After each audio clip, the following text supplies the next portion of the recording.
ప్రభువైన యేసుక్రీస్తు నామములో మీ అందరికీ ఈ సాయంకాల శుభములు వందనములు చెల్లిస్తున్న అందరికీ వందనాలు. Praise the lord. దేవుని మహాకృప సంపూర్ణ రాత్రి ప్రార్థన అనగా సంపూర్ణ రాత్రి ఉంటుందని కాదు, కానీ ఎక్కువ సమయం ప్రార్థన గడిపే ఈ రాత్రి మేము ఆ 31వ తేదీ మనము ధ్యానం చేసే 10 ఆజ్ఞలు ధ్యానం చేస్తూ ఉన్నాం.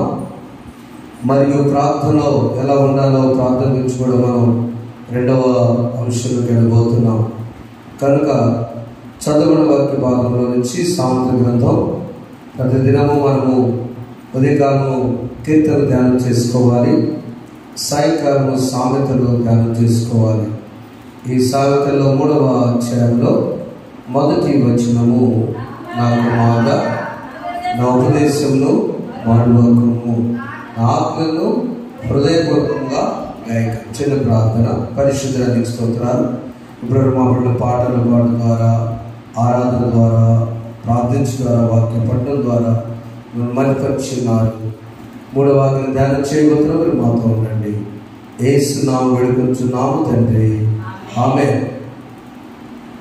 ప్రియమైన వాళ్ళారా, ఈ వేసవి సెలవులలో మనము ఉన్నాం.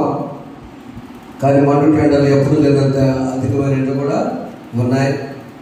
49 డిగ్రీలు సెల్సియస్, 50 డిగ్రీలు సెల్సియస్ ఎప్పుడు చూడలేదు.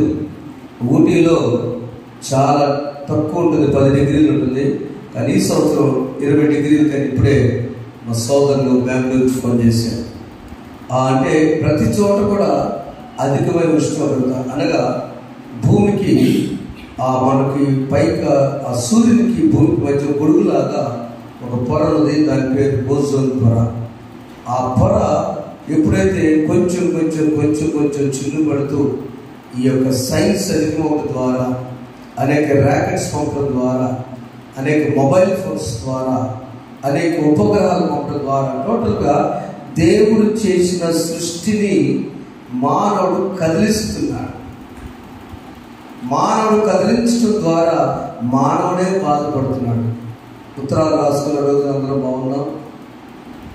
ఎందుకు చెప్తున్నానంటే, సామెతలు గ్రంథం 3వ అధ్యాయంలో నీ సమృద్ధిని ఆధారము చేసుకొనక నీ పూర్ణ హృదయంతో యెహోవా యందు నమ్మిక ఉంచుము. మొట్టమొదట మన సమృద్ధిని ప్రక్కన పెట్టి నమ్మకంగా ఉంటే దేవుడు మనల్ని ఆశీర్వదిస్తాడు. రెండవది, మొదటి వచనంలోనే పాటలో నా ఆత్మను హృదయపూర్వకంగా గాయకుడు. అప్పుడు అవి ఏం చేసి, రెండవది చదవండి, అవి దీర్ఘాయువును సుఖజీవుతో గడుపు సంవత్సరములను శాంతిని కలిగించే. ఒక మానవుని కోరిక అంతా ఈ వచనంలో ఉందండి. ప్రతి మానవుడు కోరుకునేది ఏంటి తెలుసా? భూమి మీద ఎక్కువ కాలం బ్రతకాలి. అదే కదా దీర్ఘాయువు అంటే. నెంబర్ 2, చాలా సుఖంగా ఉండాలి, ఏ బాధ లేకుండా. అదే కదా వచనం ఉంది, అవునా? దీర్ఘాయువును సుఖంతో సంవత్సరంలో. 3వది, శాంతిగా ఉండాలి. అన్నదమ్ములు, అక్క చెల్లెళ్ళు, ఎవరు నాతో శత్రువులు ఉండకూడదు అనేది. ఇది the total desire of the human kind. ఒక మానవునిగా మనం కోరుకుందంటే పిల్లలు బాగుండాలి. ఏం బాగుండాలి? సంతోషం ఉండాలి. అంతే కదా? అంతేగా మీకేం కోరుకుంటాం? చెప్పండి. అంతేనా? సంతోషం ఉండాలి పిల్లలు. వారికి మనశ్శాంతిగా శాంతి ఉండాలి. బైబిల్లో చెప్పిన మాట. ఇంకొద్ది ఎక్కువ సంవత్సరాలు బ్రతకాలి. వీటన్నిటి కావాలంటే ఆజ్ఞలని వింటం కాదు, ఆజ్ఞలను చదవటం కాదు, ఆ ఆజ్ఞలను హృదయపూర్వకంగా గైకొనాలి. మొదటి ఆజ్ఞ, నీ దేవుడని యెహోవా. చెప్పండి నాతో, నీ దేవుడని యెహోవా. నిర్గమకాండం చేయండి. ఇప్పుడు వెళ్దాం వాక్యంలోనికి. నిర్గమకాండం 20వ అధ్యాయము నాడు దైవజనుడు మోషేకి దేవుడు బయలుపరిచిన ఆజ్ఞలు నాటి ఇశ్రాయేలుకే కాదు, తరతరములకు కూడా ఈ ఆజ్ఞలను జ్ఞాపకం చేసుకోవాలి, అవి హృదయపూర్వకంగా ధ్యానం చేసుకోవాలని మోషేకు దేవుడు బయలుపరిచి. మొదటి వచనము, నీ దేవుడని యెహోవా నేను తప్ప వేరు దేవుడు నీకు ఉండకూడదు. మొదటి ఆజ్ఞ. రెండవ ఆజ్ఞ, నీ దేవుడని యెహోవా నామమును వ్యర్థముగా నుచ్చరించకూడదు. మొదటి మనం ధ్యానం చేసుకున్నాం. నీ దేవుడు యెహోవా నేనంటే అర్థము నాకు ఇచ్చే ప్రాధాన్యత తప్ప నువ్వు దేనికి ఇచ్చినా కూడా విగ్రహమే. నీ బిడ్డల నుంచి దేవుడే. ఆ బిడ్డల దూరం నుంచి వచ్చారని చెప్పేసి ఒక రోజు చర్చకు వచ్చి ఆమె ఆగింది. ఎందుకంటే అబ్బాయిలు రాక వచ్చారండి, కుదరదు. సెలవులకు వచ్చారు, కుదరదు. మిలిటరీ నుంచి వచ్చారు, అంతకన్నా కుదరదు. నేను అక్కడ కాపాడుతుంది ఎవరు? దేవుడే. ఈరోజు టీవీలో చేసినట్లు పెడితే బోర్డర్ సెక్యూరిటీ ఫోర్స్లో భారతదేశాన్ని సరిహద్దుల్లో చాలా కష్టంగా మనవాడు కాపలా కాస్తూ విషపూరితమైన సర్పాలు కాళ్ళకి ఎక్కుతుంటే ఇక చెప్పండి ఎంత బాధ. మనం ఉన్న పరిస్థితి, మన డిఫెన్స్ కోసం మనం ప్రార్థన చేయాలి. ఒక ప్రకారం కలిసి పట్టుకోవాలి, ఒక ప్రకారం ఏ సర్పంచ్ కాదు. అందుకని వారికి స్పెషల్ గ్లౌజెస్ అవన్నీ కూడా ఇచ్చేది. ఎంత ఇచ్చినా కూడా ప్రాణత్యాగాలు చేసుకుంటూ ఉన్నారు కదా. అంతకంటే శ్రేష్టమైన జీవితంలో మనం ఉన్నాం కదా. వారిని చప్పరపడి వారిని గౌరవిద్దామా? దేవుని స్తోత్రం. దేవుడు వారి క్షేమాన్ని తెచ్చేయాలి. ఆమేన్. అలాంటి జీవితంలో నీ దేవుడిని వారిని ఇంటికి తీసుకొచ్చినప్పుడు ఆ తల్లి ఏం చేయాలంటే బిడ్డని క్షేమంగా తీసుకొచ్చేది ప్రార్థన. విగ్రహం అంటే దేవునికి తప్ప దేనికి నువ్వు స్థానం ఇచ్చినా అది విగ్రహమే. నాట్ ఓన్లీ ఇది కూడా విగ్రహమే. ఇవాళ వేసిన సిలువ విగ్రహమే, ఒక సింబల్. కానీ దేవుని స్మరణ చేసుకోవడానికి, దేవుని ఆరాధించడానికి ఆ రూపాన్ని చూసుకుంటూ మనం పూజిస్తున్నాం. దేవుని తప్ప, దేవుని ఆలోచన పరిధించడానికి చెప్పుకున్నాం. రెండవ ఆజ్ఞ, నీ దేవుడిని యెహోవా నామాన్ని వ్యర్థపరచు. ఫరో ఏం చేస్తాడు? ఆ దేవుడు ఎవడో దేవుడు అన్నాడు కదా. అందుకని దేవుడు ఏం చేశాడు? ఫరోని వచ్చాడు. మూడవ ఆజ్ఞ విశ్రాంతి చదవండి. మూడవ ఆజ్ఞ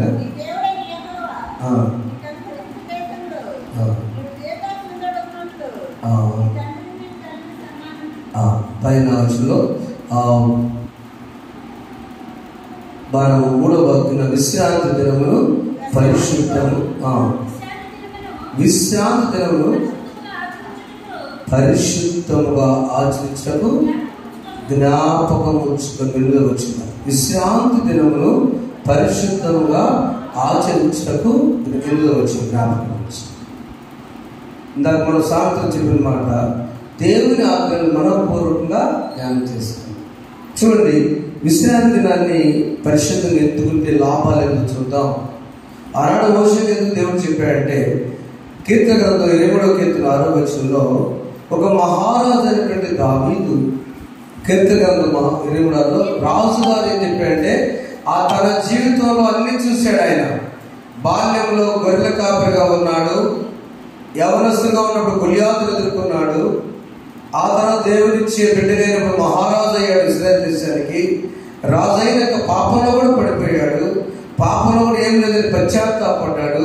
పశ్చాత్తాపడిన తర్వాత దేవునితో నడవడానికి ఇష్టపడ్డాడు. ఇంట్లోని సమస్య అప్షాలోము తరుగుతూ ఉన్నాడు, అవునా, మామ తరుగుతున్నాడు చంపడానికి. వీటన్నిటిని చూసిన దావీదు ఒకే ఒక స్టేట్మెంట్ ఇచ్చాడు. విశ్రాంతి ఒక విలువ తెలుసుకున్నాడు, దేవుని సన్నిధిలో విలువ తెలుసుకున్నాడు. ఏమంటున్నాడు 6వ వచనంలో? నేను బ్రతుకు దినములన్నీయు, అందరూ చదవండి, నేను బ్రతుకు దినములన్నీయు కృపాక్షేమములే నా వెంట వచ్చును, చిరకాలం నేను యెహోవా మందిరములో నివాసము చేసి. ఆమేన్. The desire of a king, రాజుగారి కోరిక చిరకాలము యెహోవా మందిరములో నివాసం చేయడం. యెహోవా నా కాపరి, పాడబడదు.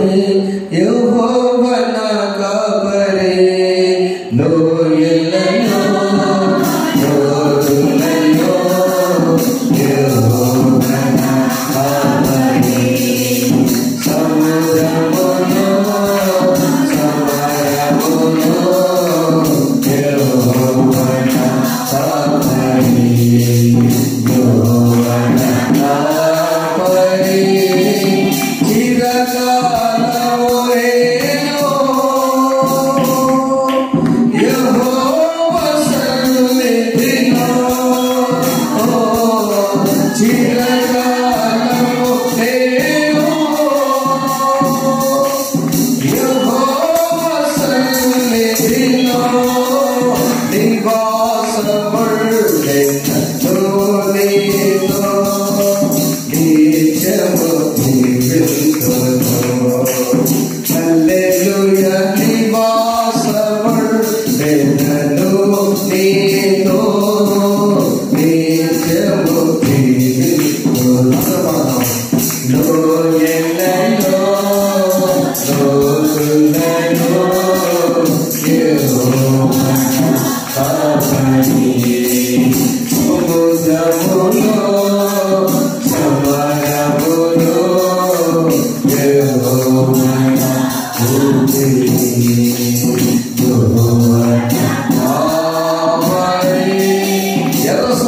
వచ్చినా అక్కడ ఆయన తోడైనాడు. శత్రువు వచ్చేసి గొలియాతు వచ్చి పర్వతంలో కూడా సమరం అంటే యుద్ధంలో కూడా ఆయన తోడైనాడు. అందుకు యుద్ధం ఎవరితో చెప్పుకోవాలి? యుద్ధం ఉందా యెహోవాదా? గట్టి చెప్పండి, యుద్ధం యెహోవాది. అంతే, ఈ సమస్యల యుద్ధం యెహోవాదే. నీ జీవిత యాత్రలో సముద్రాన్ని ఎదుర్చుకొని ఈ సంసారం ఎదురైపోతున్నావు అంటే ఎందుకు ఎదురావు? నేను పెట్టింది ఎదురమంటానికేగా, నీ మానవ నుంచి ఎదురమంటానికేగా. ప్రభువును చెప్పి వెళ్ళాలి. ఏ ఎర్ర సముద్రం కంటే పెద్ద సముద్రం కాదు మన సంసారం. కాబట్టి విశ్రాంతి దినమును పరిశుద్ధంగా ఆచరించడం మంచిదని ఒక మహారాజు స్టేట్మెంట్ ఇచ్చారు. రెండవది, ఆ మందిరంలో ఒక విశ్వాసం ఎలా ఉంటాడంటే 52వ కీర్తన 8వ వచనంలో ఆ విశ్వాసం దేవుడు ఇచ్చిన మంచి అవార్డు ఏంటంటే, నేనైతే దేవుని మందిరములో చెప్పడం ఒకసారి గట్టి చెప్పడం అందరూ చదువుకున్నామా? నేనైతే దేవుని మందిరములో పచ్చని మళ్ళీ మొక్క చెట్టు కదా. బిడ్డలు పుట్టినప్పుడేమో ఈ లోటుని భార్య ఫలించిన ద్రాక్షవల్లి 108వ కీర్తనలో నీ పిల్లలు ఒలీవ మొక్క. ఆ ఒలీవ మొక్క జాగ్రత్తగా తీసుకొచ్చి దేవుని మందిరములో నాటబడాలి. మన ఇంట్లో ఒక సందర్భం జరిగింది. ఈరోజు బాధపడి నాకు తెలియదు. మన ఇంట్లో అందరూ కనకాంబర చెట్టు మొక్కలు ఉన్నాయి. మా కనకాంబర వృక్షం ఎంత సారం పెద్ద చెట్టు కనకాంబరం చెయ్యాలి. స్టూడెంట్స్కి వస్తారు. నిజం, కనకాంబరాలు ఖరీదు. దేవుడు ఎట్లా ఆంటీ అంటే ఈ వారం రోజులు 10 రోజులు నీళ్ళు ఎవరు పోయింది పాపం డల్ అయిపోయింది. మళ్ళీ ఆంటీ వచ్చి వేసి మాటి అద్భుత ఆపరేషన్ చేసిన తర్వాత మేమేమని ఇష్టం నాకా తెలియదు. ఎందుకు అంటానే దాన్ని బట్టి నాకంత అవగాహన వస్తున్నాను. ఆ వెండి పరిస్థితికి వస్తే దాన్ని పిలకలాగా కూడా నాటాము. అది పాపం వచ్చు బాగా ఎదుగుతుంది, పూలు వస్తుంది. అంటే ఏంటి? నీరు లేకపోతే చెట్టు పూలుగా చూడటానికి పాపం. దేవుని మందిరములో నీ మొక్కకు, నీ బిడ్డలకు ఇక్కడ వాక్యం అనే నీరు దొరుకుతుంది. దేవుని స్తోత్రం. హల్లెలూయా చెప్పండి. హల్లెలూయా. నీ మొక్క ఎక్కడ నాటబడాలంటే, చెట్టు అవ్వాలంటే మొక్క దేవుని మందిరంలో నాటబడాలి. అందుకనే అన్న తన బిడ్డను తీసుకొచ్చి ఎక్కడ పెట్టింది? షిలోహు దేవాలయంలో పెట్టింది. కాబట్టి హన్నా నాటిన మొక్క, సమూయేలు మొక్క, ఆ మొక్క ఎలా అయిందంటే ప్రవక్తల చెట్టుగా మార్చబడింది. దేవుని స్తోత్రం. హల్లెలూయా. ఎక్కడొచ్చింది ఇది? దేవుని మందిరంలో నీకు కావలసిన నీరు దొరుకుతుంది. 1వ కీర్తన 3వ చదువుతున్నా. ఎందుకంటే ఈ మొక్కల చెట్లుగా మార్చబడటానికి చదువు ఎవరతను? యెహోవా ధర్మశాస్త్రంలో ఆనందించు దివారాత్రులు ధ్యానించేవాడు ధన్యుడు. అతడు ఎలా ఉంటాడంటే నీటి కాలంలో ఎవరన్నా నాటబడిన చెట్టు వలె ఆకు వాడక తన కాలంలో ఫలం చెట్టు. అంతే. ఏ కాలంలో ఎలా ఉండాలో ఆ బిడ్డకు తెలుసు, ఆ తండ్రికి తెలుసు, ఆ నాటిన మొక్క నాటిన యజమానికి తెలుసు. ఎక్కడ నాటిన తెలిసే నేను నాటిన స్థలము దేవుని మందిరం. ప్రదేశాల గారు అక్కడ మా దగ్గరలో వచ్చేసి గుడారాల పండుగ జరిగే గోరట స్థలానికి బెత్లెహేము వెళ్ళి ఇజ్రాయెల్ దేశాన్ని ఒలీవ మొక్క పట్టుకొచ్చి ఆయన సభలో చెప్పిన కొన్ని కెమికల్స్, ఆ మట్టి అన్ని తీసుకుని జాగ్రత్తగా నాటారు. అది బతికినట్టే బతికి కొంతకాలం చచ్చిపోయింది. అప్పుడు ఆయన నవ్వుకొని సభలో ఒక మాట చెప్పాడు, ఒలీవ మొక్క వాగ్దాన భూమిని తప్ప ఎక్కడ బ్రతకదు. చదవడం దేవుని స్తోత్రం. ఆయన ఒక మానవ ప్రయత్నం ట్రై చేశాడు. ఊరికట్లా చెప్పాడు, నీవు ఒలీవ మొక్కలా ఉండాలంటే ఎక్కడో తెలుసా? నీవు మందిరంలో నాటబడాలి. నాటబడితే ఆటోమేటిక్గా చెట్టు అయిపోతుంది. పెద్ద ఏమవుతుంది? మొక్కే ఉంటుందా? ఫలమిచ్చే చెట్టు. ఎప్పుడు? నేను దేవుని మందిరంలో నాటబడిన చెట్టు. విశ్రాంతి దినమును పరిశుద్ధంగా ఆచరిస్తే 3వ ఆజ్ఞ కనుకుంటే మొదట నీకేం జరుగుతుందంటే చిరకాలం నా కోరిక ఆయన మందిరంలో దావీదు మహారాజుని కోరిక మనం కోరుకున్నాం. రెండవది మనం కోరుకున్నప్పుడు నీ మొక్కలు చెట్లుగా మార్చబడతాయి. ఎలాంటి చెట్లు అవి? ఫలమిచ్చే చెట్లు. సమయాలు ఫలమిచ్చాడు. రాజును అభిషేకించాలని సమయాలు కావాలి. ఎక్కడి నుంచి వచ్చింది? తల్లి సమర్పణ. నా బిడ్డ దేవుని మందిరంలో. మీకు ఒక సందర్భం చెప్తాను మీ అందరికీ. మత్తయి సువార్త 20 సలోమి అనే ఆమె కాముంది. ఆ సలోమి అనే ఆమె తన బిడ్డలు ఎదుగుని ఏం చేద్దాం అనుకుందో తెలుసా? యేసు ప్రభు ఒక సందర్భం చెప్పారు, మనిషి కుమారుడు అప్పగించబడు, సిలువ వేయబడు, ఆయన తిరిగి లేచి 3 అన్నప్పుడు ఈ సలోమి 2 కవల పిల్లలు ఉన్నారు, యోహాను యాకోబులు. ఆ చదువు. అప్పుడు జబదయి కుమారుల తల్లి తన కుమారులతో వచ్చి నమస్కారం చేసి ఒక మనం చేయపోగా చదువు. అందుకనే చూడండి, ఆమె ఒక ఆధ్యాత్మిక కోరిక కోరుతుంది. ఏంటంటే అది, నీ రాజ్యమందు ఈ నా 2 ఎదిగిన కుమారులు, వాళ్ళకి మొక్కలు కాదు, నా యూత్ నాకంటే ఎక్కువ ఎదిగారు. మా ఆయన పేరు జబదయ్య, నా పేరు సలోమి. ప్రభువులు ఉన్నా కూడా వారిద్దరిని, ఈ నా 2 కుమారులను ఒకడు నీ కుడి వైపున గట్టి చప్పబడుతున్నామా. తల్లి సమర్పణ దేవుని మందిరంలో నాటబడటానికి, తల్లి సమర్పణ యేసు ప్రభువును ఉంచడానికి, తల్లి సమర్పణ నీ రాజ్యం భూలోకపరమైనది కాకుండా పరలోకపరమైన రాజ్యం నుంచి the best life, the best life. మండూరులో జన్మించి ఇప్పుడు నేను సంతోషం. కష్టపడి ఒక ఆయన పెద్ద దాసరావు గారు, చౌదరి గారు పెద్ద చక్క కష్ట జీవితం నడుస్తారు. ఆయన నడిచి వెళ్ళి బిడ్డ చదివించుకొని నాన్నగారు వారి కుమారు వివాహం చేశారు. వారికి పాప ఉంటుంది. ఆ తెలిసిన దగ్గర నుంచి ఆ పాప నన్ను మామ అంటుంది, చిన్న పాప నుంచి.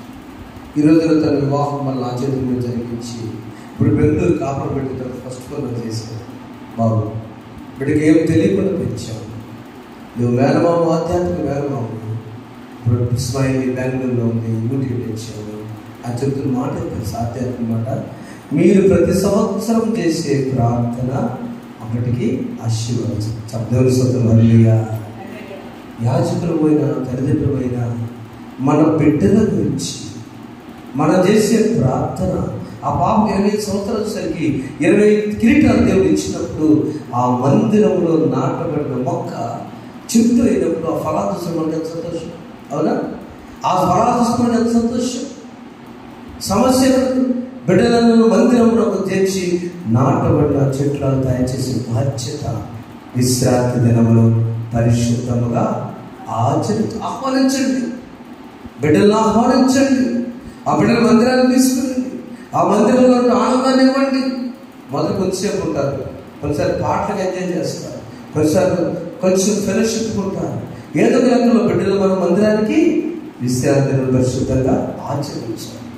3వది, దేవుని మందిరంలో సంతోషం. యెషయా గ్రంథం 56:7 మొట్టమొదటిగా నీ ఆశ ఏంటంటే దావీదు వలె చిరకాలంలో యెహోవా మందిరంలోని you should have the desire, దేవుని మందిరం ఉండాలని. రెండవది, ఆ మందిరంలో ఉన్న వ్యక్తి ఎలా ఉంటాడంటే పచ్చని నేను దేవుని మందిరం నాటబడిన చెట్టులా ఉంటానని ఉంటారు. అంతే కదా. 3వది, ఆ చెట్టే కాదు, సలోమిలాగా హన్నాలాగా మంచి కోరిక బిడ్డల గురించి కలిగి ఉంటే పెద్ద వృక్షాలు అవుతారు. 4వదిగా, దేవుని మందిరం ఏం దొరికిందంటే చదువునాను, నా ప్రార్థనా మందిరంలో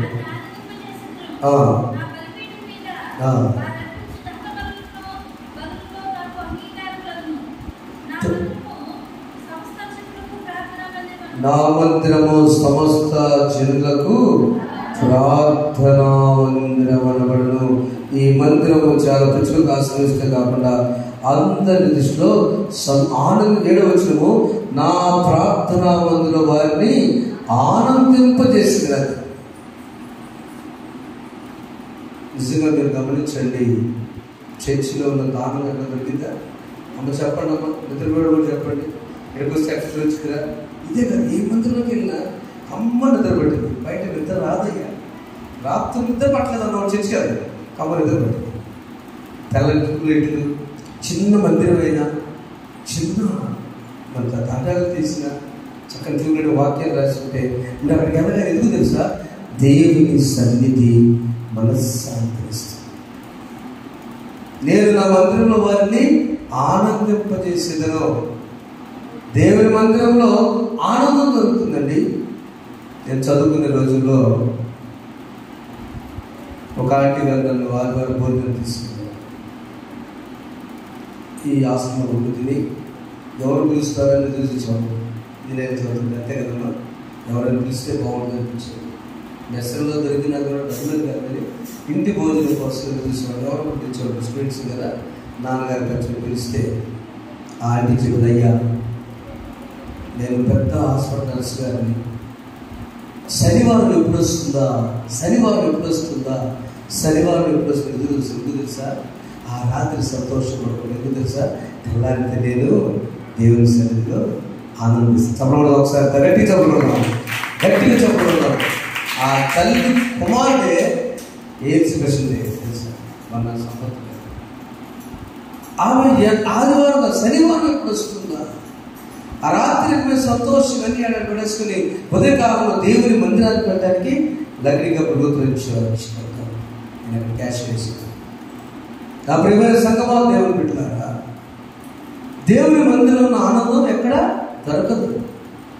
దాన్ని పోగొట్టుకుంటే 52 ఆదివారాలు అనుకోండి రాసుకున్నాం క్యాలెండర్లో, అయ్యా నేను ఈ వారం వెళ్ళలేకపోయాను, ఈ వారం పరిస్థితి బాగా కూడా వెళ్ళలేకపోయాను, హాస్పిటల్కి అయితే వేరే విషయం, చాలా పరీక్షలు ఎగ్జామ్స్ ఉంటే వేరే విషయం, ఉచితంగా ఏది కూడా లేకుండా ఏ రీజన్ లేకుండా అక్కడ ఇంటికి పెట్టుకుంటే ఎంత బాధ వేస్తుంది. మన ప్రశ్న కొట్టేస్తే సంతోషపడతామా? ఏమో బైబిల్ ఎగ్జామ్ రాసి రైట్ అంటే ఆనందం కదా, కొట్టేస్తే సంతోషపడతారా? పడతారా? మరి ఆదివారం క్యాలెండర్లో పెట్టుకొని ఇట్లా ఇంటూ విశ్రాంతి దినంలో మీడియా చూసిన వారు మనం చేస్తున్నాను. విశ్రాంతి దినం పరిశుద్ధంగా ఆచరిస్తే ఆనందం ఉంటుంది నీకు. చూడుగా 84వ కీర్తన 4వ వచనం, ఆయన మందిరమును నివసించువారు దాంతో కీర్తన చేసి ఆయన మందిరమును నివసించువారు ధన్యులు. చదువుతున్నావా? నీ మందిరమును నివసించువారు ధన్యులు, వారు నిత్యము నిన్ను స్తుతించెదరు. చాలా నీ మందిరమునందు నివసించువారు ధన్యులు, వారు నిత్యము నిన్ను స్తుతించును. ఇదే దేవుడు విశ్రాంతి దినాన్ని పరిశుద్ధంగా ఆచరించు ఆగ్రహించారు. చేస్తే చేయండి, లేకపోతే you are suppose to do. ఇది ఆజ్ఞ, అంతే, రాజాజ్ఞ. క్రిస్మస్ అప్పుడు చెప్తాం రాజాజ్ఞ, జనాభా లెక్క ప్రకారం మేము దేశాలకు వెళ్ళి ఆజ్ఞ రాస్తాం. ఇది కైసర గుర్తు వారి ఆజ్ఞ. దాన్ని ఎవరైనా కొట్టేస్తే శిక్ష. మనుషులకి దేవుడు ఇచ్చిన ఆజ్ఞలు, 10 కమాండ్మెంట్స్. ఈ ఆజ్ఞలు మనం సామెత చదువుగా ఆజ్ఞలు హృదయపూర్వకంగా గైకొని వారే ధన్యులు. అందుకు దాన్ని తెలుసుకున్న చరిత్ర రాజు మహారాజు దావీదు మంచి ఆశ, చిరకాలం నేను యెహోవా మందిరంలో నివాసం చేస్తా. రెండవది ఎందుకు చేయాలంటే ఆ మందిరం నేను ఎవరు తెలుసా? నాటబడిన ఒలీవ చెట్టునై ఉన్నాను. మూడవదిగా ఆ ఆశ, ఈ మొక్కలు చెట్లుగా ఉండటానికి తల్లి అయిన హన్న సమయంలో అక్కడ మందిరంలో పెట్టి ఆశ్రయించబడ్డాడు. ఆయన జబదయి కుమారుల తల్లి సలోమి యోహాను యాకోబుని మందిరంలో అనగా దేవుని ప్రక్కన పెట్టింది. వారి ఇరువురు ఆశీర్వదించబడ్డారు. అది మందిరం విలువ. 4వదిగా దేవుని మందిరం నీకు ఎప్పుడు ఆనందం ఉంటుంది, నీ టెన్షన్ ఉంటుంది, ప్రభువు చెప్పుకుంటావు ధైర్యంగా. 5వ దేవుని మందిరంలో నువ్వు ఎప్పుడైతే వచ్చావో ఆడు ధన్యులు ధన్యులు ధన్యులు. అంటే 120వ కీర్తనలో కూడా 127లో తన ప్రియులు నిద్రించుండగా ఆయన వారికి ఇచ్చున్నాడు. ఎక్కడ నిద్రంటే ఇంట్లో కాదు. తన ప్రజలు దేవుని మందిరంలో అలసిపోయి సంతానం కోసం ఏదైతే చెట్టు కాదు, తన బిడ్డలు ఎవరో తెలుసా? ఎవరు చిల్డ్రన్ ఆన్సర్, తన ప్రియులు నిద్రించుండగా ఆయన వారికి ఇచ్చుచున్నాడు. రాజుగారు రాసిన కీర్తన, సొలొమోను మహాజ్ఞాని వాళ్ళ నాన్నగారు చెప్పాడు ఆ కీర్తన. 3 విషయాలు. నెంబర్ 1, యెహోవా ఇల్లు కట్టకపోతే కష్టం ఆయన మనకు వచ్చిన. నెంబర్ 2, నువ్వు రాజు అయిన పట్టణం సెక్యూరిటీ, యెహోవా పట్టణం కాపాడేలా ఏం చేయాలి? యెహోవా కాపాడాలి. 3వది, బిడ్డల విషయంలో తన ప్రియులైన వారు ఆయన నిద్రించిన దాని సన్నిధిలో ఆయన కుమారుని ఇస్తారు, కుమార్తెను ఇస్తారు. That is different matter. But totally hour Dzire is follow the commandments. దేవుని ఆజ్ఞలు మనం అనుసరించాలి.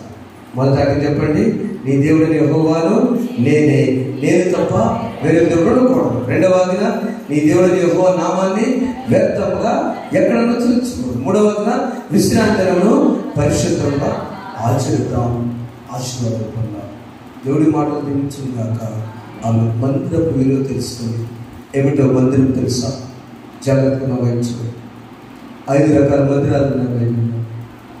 5 temples, 5T రాసుకుంటే రాసుకుంది. Number 1, the tent.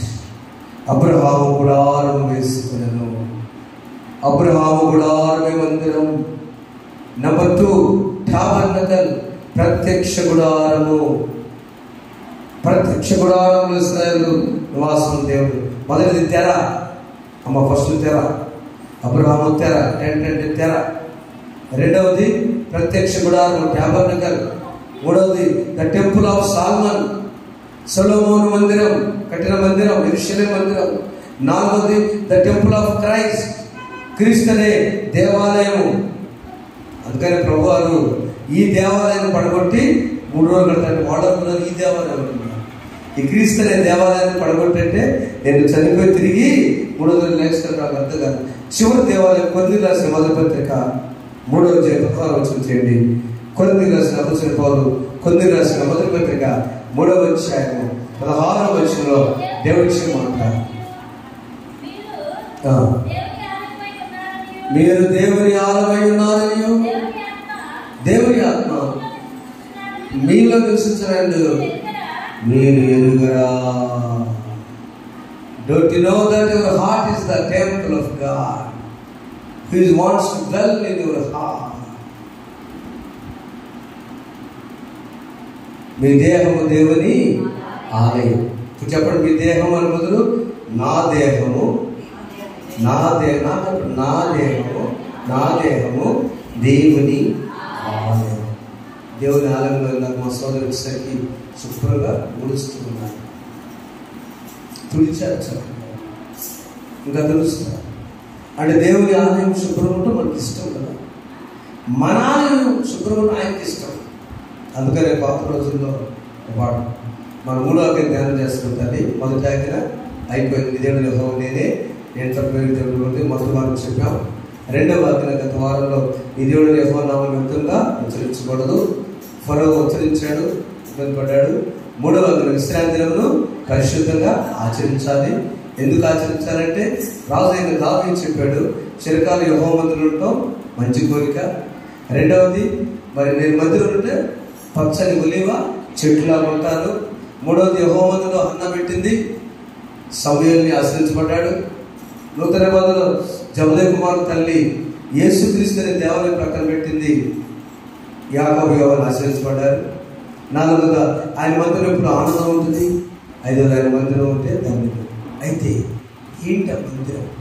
Not all this constructed temple. ఈ కట్టుబడి మందిరం మాత్రమే కాదు, ఆయన ఉండేటువంటి ఈ మందిరము చాలా ఇంపార్టెంట్. 5 టీచ్ చెప్పారు కదా. మొదటిది టెంట్, తెర, అబ్రహాం. టాబర్నకల్, ప్రత్యక్ష గుడారం. టెంపుల్ ఆఫ్ సాల్మన్, సొలొమోను దేవాలయం. టెంపుల్ ఆఫ్ క్రైస్ట్, క్రీస్తు అనే దేవాలయం. టెంపుల్ ఆఫ్ యూ అండ్ మీ, నీవు నాదే హృదయమే నీ ఆలయం క్రీస్తు, నీ నామమే నా గానం. అందరూ పడదాము. విదితముగానే ఇలలో ఎవరికి వివరించగలి హృదయమే నీ ఆలయం క్రీస్తు, మనిషి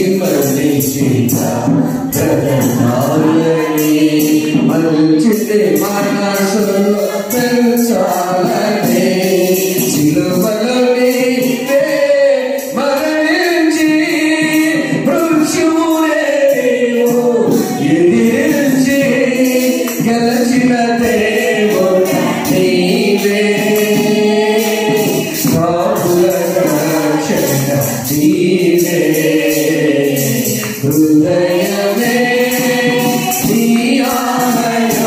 చేయిస్తూ దేవా ఇప్పుడు ఏది నా మందిరాలయ్యా, ఇది మాత్రం నీ మందిరం. చాలా అబ్రహాం తెర, అబ్రహాం మందిరం, ఇజ్రాయెల్ ప్రత్యక్ష కూడా the tabernacle is temple for the Israelites. The temple of Solomon యెరూషలేము దేవాలయం. ఆనాడు అబ్రహాం నాటి దానియేలు నాటి ప్రజలు అందరూ ప్రార్థన చేసుకునే ప్రజల కోసం కట్టబడిన యెరూషలేము దేవాలయం, టెంపుల్ ఆఫ్ సాల్మన్, సొలొమోను కట్టిన దేవాలయం. నాది టెంపుల్ ఆఫ్ క్రైస్ట్, క్రీస్తు అనే దేవుడు సర్వలోకానికి. కానీ ఒక్కటి మాత్రం దేవుందట, ఈ హృదయమే నీ హృదయం దేవుని ఆలయం నీ ఎదుగరా. ఒకే ఒక్క ప్రశ్న రాత్రి, don't you know that your heart is the temple of God? Christ your heart is the temple of God almighty. నీ హృదయం దేవుని ఆలయం నీకు తెలిస్తే ఏం చేస్తుంది? హృదయాన్ని, దేవాలయాన్ని క్లీన్ చేస్తాం. అవునా? రెండవది, క్లీన్ చేసి ఆయన ఆహ్వానిస్తాం. అయ్యా నా టెంపుల్ బాగుంది, come Jesus well in my heart, నా అంతరంగంలో నువ్వు ఉండు. అందుకని దావీదు 51 కీర్తన నాకు ఇష్టం బాగా, దేవా నా యందు శుద్ధ హృదయము కలుగు చేయము, నా అంతరంగంలో మొత్తం క్లీన్ చేసి స్థిరమైన మనసుని నూతనంగా పుట్టించు. That's all. అప్పుడు ఆ ఆలయంలో శుద్ధీకరణ జరిగింది. దేవుడి దగ్గర పోగేస్తున్నారు, మనకు కూడా శుద్ధీకరణ జరుగుతూ ఉంటాం. అంతేనా? అయితే దేవుని ఆలయంలో ఆత్మశుద్ధి కావాలంటే నీవేసిన ధూపం ఏంటో తెలుసా? దేవా పశ్చాత్తాపం, ఒప్పుకోనుట. సాయంకాలం చేసేసరికి ఉదయకాలంలో నా శరీరము, నా నేత్రము, నా మాటలు, మనందరూ మనుషులని. అయితే శుద్ధీకరణ జరిగినప్పుడు టెంపుల్ క్లీన్ అయింది, నా బిడ్డ శుభ్రపరుచుకున్నాడని అంటున్నాడు. అందుకని దినము హిస్సోపుతో నన్ను కడుగు. మంచి మెటీరియల్. వాక్యం అనే హిస్సోపుతో మనం కడగబడ్డప్పుడు మన జీవితాలు ఆశీర్వదించబడతాయి. ఈ రాత్రి విశ్రాంతిని విలువ తెలుసుకున్నాను. మందిరాలు బాగా కడుతున్నారు. నా ప్రియమైన సోదరులారా, చర్చీలు లేకపోతే మందిరం కావాలి ప్రభువా ప్రభువా అని ప్రార్థన. నాట్ ఓన్లీ హియర్, అన్ని చోట్ల కూడా మందిరము కట్టిన తర్వాత రిలాక్స్ అయ్యి అందరికి చెప్పుకుంటున్నాను. ప్రతిష్ఠ అయినప్పుడు మేము చాలా దూరం వెళ్ళి ఎన్నో ఊళ్ళు వెళ్ళి అడుకొచ్చి మందిరం కట్టుకున్నాము. ఆ అడుకొచ్చేటప్పుడు నీ కుటుంబంతో మందిరం రావాలని తెలియదా? ఎందుకు కట్టుకున్నాము ఈ మందిరం? పెద్ద మందిరం, మనకంటే ఇంకా పడవదు చోట. పెద్దలు యాజకులు ఏడ్చారు. మా గ్రామం ఇంత మందిరం కట్టడానికి యోగ్యులు కాదు. 15 కుటుంబాలు ఉన్నాయి. 15 కుటుంబాలే మాది. పేద మందిరం కట్టుకున్నాం. దేవాన్ని అందరూ తెలుసుగా ఆశ్చర్యవేసిన వారు సంవత్సరంలో కట్టారు. ఎలా కట్టారు దేవుడికి తెలుసు. ఆ మందిరంలో మరలా ఉన్న కుటుంబాలను కొంతమంది రాకపోతే ఇప్పుడు మరలా ఏడుస్తున్నారు. అయ్యో నా మందిరము పిచ్చుకులకు ఆశ్రయమైంది కానీ నా మందిరము నీకు అర్థం కావట్లేదు. రాత్రి విశ్రాంతి దినం పరిశుద్ధంగా ఆచరించాలని ఆజ్ఞ ఉన్నది. ఈ ఆజ్ఞని ఎవరైతే శిరసావహిస్తారో you will get ready for to go to the temples with family, to go to the temples without ceasing. You will go to the temples with full heart to worship and adore the Lord Almighty. ఈ రాత్రి ఎవరైతే 3వ ఆజ్ఞ దేవుని ఇచ్చిన ఆజ్ఞ అనుకుంటామో మీరు కుటుంబ సమేతంగా దేవుని సన్నిధిలో కూడా నాశపడండి. దావీదు వలె, కొర్నేలు వలె దేవుని సన్నిధిలో ఆనందాన్ని పొందడానికి వెళ్ళండి, ఆశపడండి.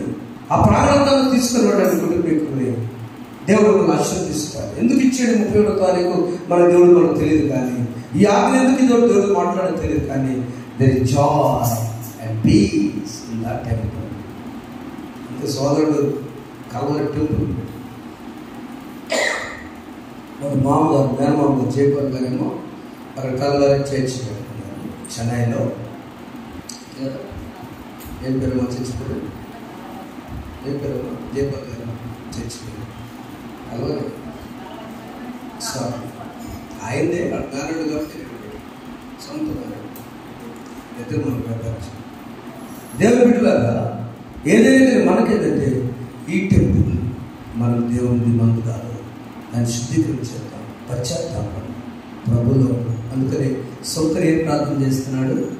పాపినైన నన్ను కరుణించుము, పైకి కన్నులెత్తుకు నేను నా శక్తి చాలదు. తన వచ్చి లేచిపెట్టి ప్రార్థన దేవా, నీ టెంపుల్లో నీ హృదయంలో ప్రభుని ఆహ్వానించుకో. ఈ రాత్రి దేవుడు మనతో మాట్లాడాజ్ఞ, నిజ విశ్రాంతి దర్శకులు ఆచరించడానికి ఒక్కసారి మాట్లాడతాం. దేవా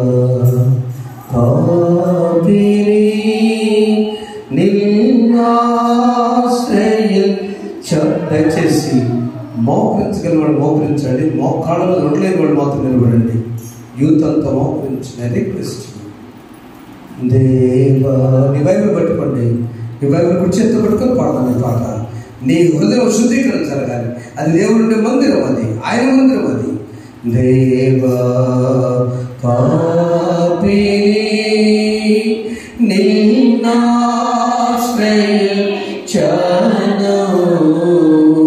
ప్రేమ చూపించి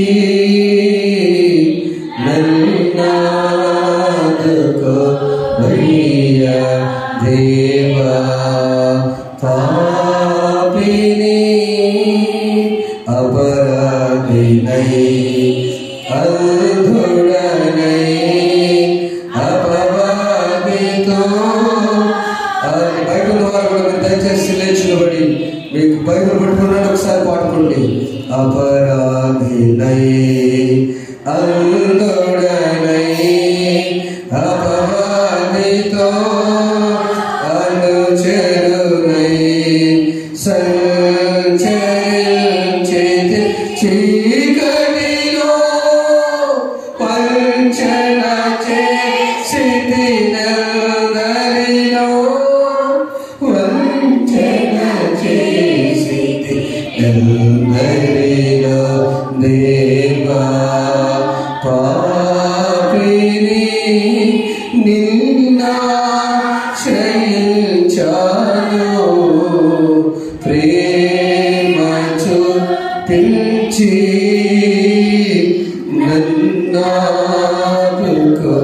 నన్నాదుకోవయ్యా. దేవా ప్లీజ్ ప్రే.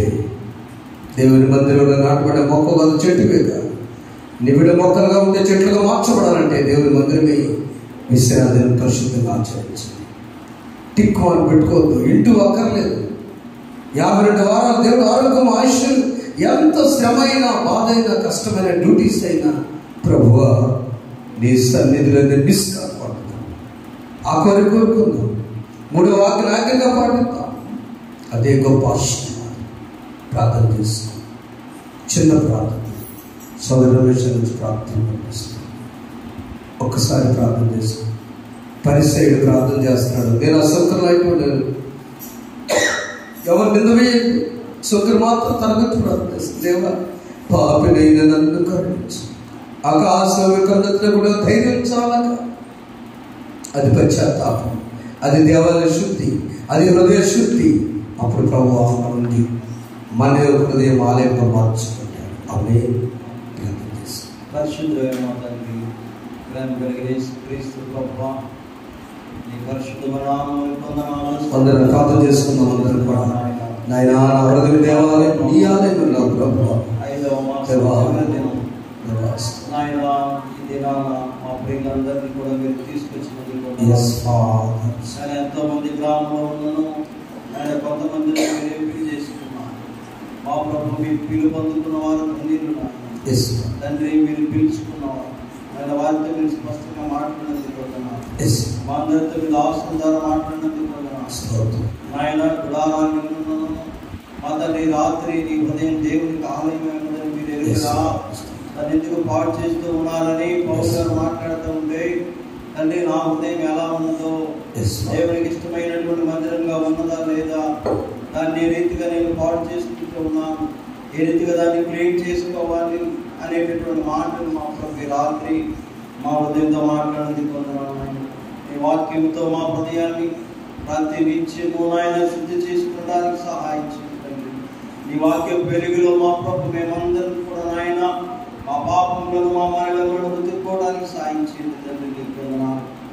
పైన ఉన్నటువంటి వాక్య సౌందర్యం కాదు కానీ ప్రభల లోపల ఉన్నటువంటి దానిని నాయన మీరు మా తండ్రి మీరు జ్ఞాపకం చేస్తున్నారు. హృదయ అంతరంగములను పరిశీలిస్తూ ఉన్నారు నాయన. మా హృదయం ఏ రీతిగా ఉన్నదో మీరు పరిశీలిస్తూ ఉన్నప్పుడు ఆ త్రాసులో తూచినప్పుడు నాయన మీరు తేలికైపోతే కూడా నాయన మాకు ప్రయోజనం. కాబట్టి నాయన మీరు ఇచ్చినటువంటి ఆజ్ఞలు మా తండ్రి 3వ ఆజ్ఞ మా ప్రభు విశ్రాంతి దినమును మా తండ్రి ఆ దినాన్ని మా పితరులు కూడా మా ప్రభు ఎన్ని పనులు ఉన్నామో ఎంత మా ప్రభు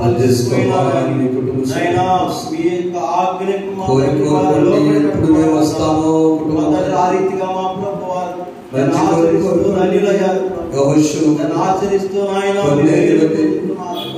ఆచరిస్తూ మా ప్రభు వారు ధన్యులయ్యారు. ప్రభు మేము కూడా మా జీవితాల్లో మా ప్రభు ఏదో వచ్చామో ఆచరించామని కాదు కానీ నిజంగా మా ప్రభు దానిలోకి వెళ్ళి దానిలో ప్రవేశించి మా ప్రభు అయా మేము నీకు లోబడి ఉన్నప్పుడు మీరు మాతో కూడా ఉంటారని సెలవిచ్చిన తండ్రి నీకు ప్రార్థిస్తూ ఈ రాత్రి మీద ఆశని మా ప్రభు మీరు ఎత్తి పెట్టుకుని పొందున్నారు.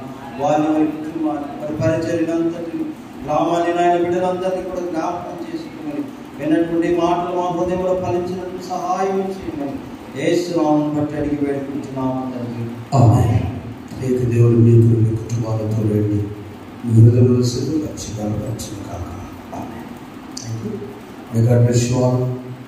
అందరికీ ఉన్నారు, వీడియో చూస్తున్నారు ఉన్నారు. ఇక మనము ఇప్పుడు విన్న వాక్యం విన్న ప్రతి సోదరికి గ్రామస్తులందరూ తెలియజేస్తూ వాక్యం వెళ్ళండి. ప్రతినిత్యము దేవుడి చెడు యొక్క ఆశీర్వాదపు మాటలను గైకొని ఈ మందిరాలను దేవునికి మందిరాలు చేయండి. ప్రార్థించిన సోదరికి థ్యాంక్ యూ.